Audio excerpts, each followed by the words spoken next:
जगत गुरु संत श्री प्रेमानंद जी महाराज के श्रीमुख की मधुर वाणी द्वारा कही गई मधुर चर्चा मैं अपनी हेमा शर्मा यूट्यूब चैनल के माध्यम से आपको बताने का छोटा सा प्रयास करूंगी। प्रभु नाम स्मरण की महिमा का वर्णन करते हुए श्री प्रेमानंद जी महाराज जी कहते हैं कि एक बार एक संत जिनका नाम था केवल राम जी महाराज, वह महाराज बड़े गृहस्थी थे, लेकिन हमेशा राम नाम स्मरण करते रहते थे। एक बार उनके यहाँ कुछ संत आ गए भोजन की कामना लेकर। अब केवल राम जी महाराज और उनकी पत्नी दिन भर जो मेहनत करके कमाते थे, उससे केवल वो अपना गुजारा जैसे तैसे कर लिया करते थे। अब पहले के समय में होता यूँ था कि कम से कम 50 ऋषियों की टोली एक साथ चला करती थी। तो उन सभी संतों ने संत केवल राम जी महाराज के यहाँ भोजन पाने की इच्छा प्रकट की। अब केवल राम जी कई सेठों के पास गए और उनसे प्रार्थना करने लगे कि मैं कम से कम उन 50 संतों को अपने यहाँ भोजन करवा दूँ, ऐसी व्यवस्था मेरे यहाँ करवा दीजिए। उसके बाद जैसा आप कहेंगे, जो आप काम कहेंगे, मैं वही कर लूँगा।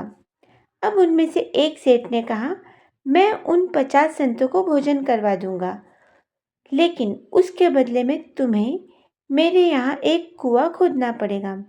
केवल राम जी महाराज तुरंत हाँ कह देते हैं, क्योंकि कहीं न कहीं वो यह बात सुनकर संतुष्ट हो जाते हैं कि जो भी संत मेरे यहाँ भोजन की इच्छा रख रहे हैं, कम से कम मैं उन्हें भोजन भी करवा दूँगा और उनको संतुष्ट कर दूँगा।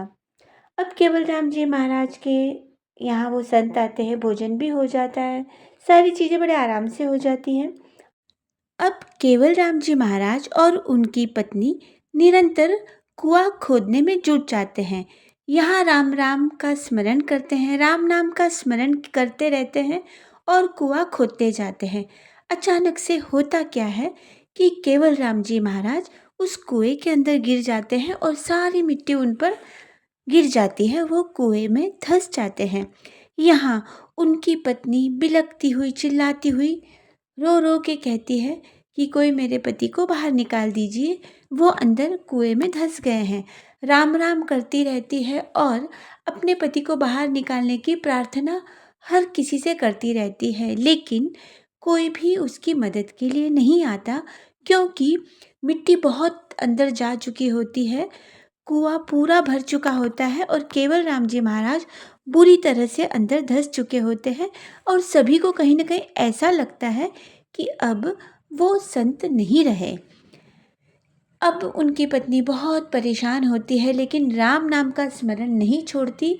एकांत में जाके वह राम नाम स्मरण करने लग जाती है। पूरे 6 महीने व्यतीत होने पर एक राजा का रथ वहाँ से निकला। तब उन्हें राम राम राम राम राम की आवाज़ आती है। अब राजा जी सोचते हैं, क्या बात है, इस जगह पर राम की आवाज़ आ रही है, यहाँ कौन राम नाम स्मरण कर रहा है। वो चारों तरफ देखते हैं, उन्हें कोई नज़र नहीं आता। तब वह उस कुएं की तरफ देखते हैं जो मिट्टी से पूरा भरा हुआ है। अब उन्हें अंदर से आवाज़ आती है। अब ये राजा हजारों मजदूरों को लगाकर उस मिट्टी को निकालते हैं। 2 दिन लगते हैं, पूरी मिट्टी बाहर निकाल देते हैं। देखते क्या है, एक प्यारी सी गुफा वहाँ बन गई है और एक प्यारा सा आश्रम वहाँ बना है और एक संत महात्मा जो कि राम नाम का स्मरण किए जा रहे हैं, पास में उनके जल का पात्र रखा हुआ है।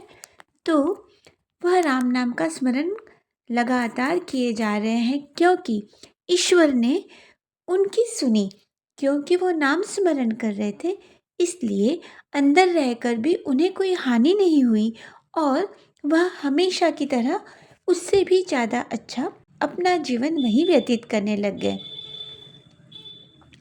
इस कहानी से यह सीख मिलती है, प्रेमानंद जी महाराज जी यह कहते हैं कि आप चाहे कोई भी कार्य करें, लेकिन नाम स्मरण कभी ना छोड़ें, क्योंकि राम नाम स्मरण, राधा नाम स्मरण, हरि नाम स्मरण, कृष्ण नाम स्मरण शिव नाम स्मरण आप चाहे जिन भी देवी देवता भगवान को मानते हो उनका नाम स्मरण अपने मुख से लगातार करते रहिए, क्योंकि यह नाम स्मरण ही है जो आपको हर तकलीफ़ों से दूर कर सकता है।